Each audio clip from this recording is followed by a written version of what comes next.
नमस्कार मित्रों, स्वागत है आपका हमारे YouTube चैनल वैदिक ज्योतिष गुरुजी में। आज मैं आपको बताऊंगा कि भगवान शिव को जल क्यों चढ़ाते हैं, इसके पीछे का कारण क्या है और भगवान शिव को बिलपत्र और दूध क्यों चढ़ाते हैं और किस किस को भगवान शंकर को जल चढ़ाना चाहिए और किस को भगवान शंकर को जल नहीं चढ़ाना चाहिए।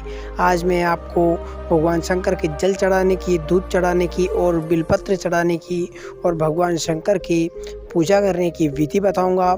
लेकिन उससे पहले यदि आपने हमारे चैनल को सब्सक्राइब नहीं किया है तो अभी हमारे चैनल को सब्सक्राइब कर। मित्रों, इसकी शुरुआत होती है जब देवताओं और राक्षसों के बीच में जब समुद्र मंथन होता है। जब समुद्र का मंथन किया जाता है तब उसमें कई सारी अच्छी चीज़ें निकलती है और कई सारी बुरी चीज़ें भी निकलती है और सभी चीज़ों को देवता और दानव आपस में बांटते जाते हैं।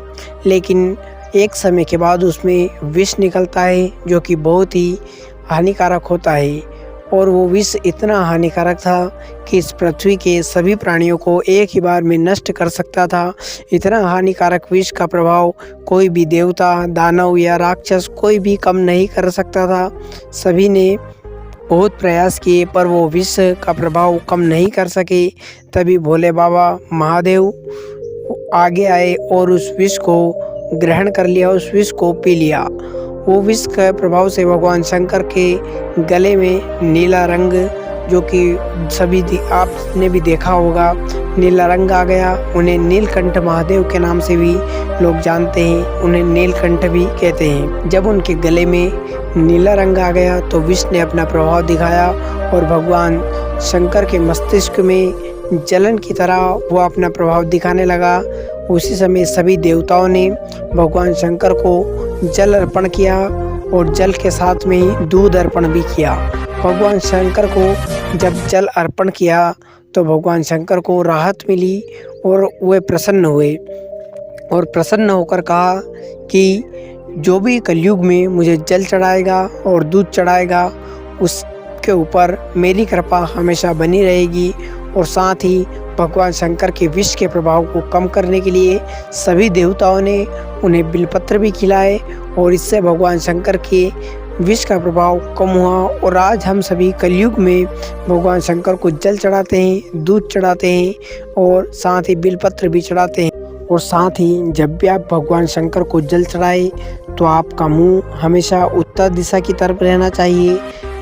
आप हमेशा उत्तर दिशा की तरफ ही मुंह करके जल चढ़ाए, वही भगवान शंकर स्वीकार करते हैं, अन्यथा भगवान शंकर उस जल को स्वीकार नहीं करते हैं। भगवान शंकर को जब भी आप जल चढ़ाए तो चांदी या कांसे या फिर तांबे के बर्तन में ही भगवान शंकर को जल चढ़ाना चाहिए।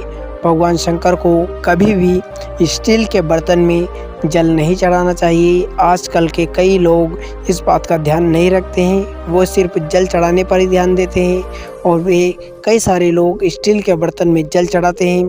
तो आप ऐसी भूल ना करें, आप तांबे या कांसे या फिर चांदी के बर्तन में ही भगवान शिव को जल चढ़ाएं। और एक बात का विशेष कर ध्यान रखें कि भगवान शंकर को कभी भी तांबे के बर्तन में दूध या दही नहीं चढ़ाना चाहिए। तांबे के बर्तन में दूध या दही का रखना निषेध माना जाता है।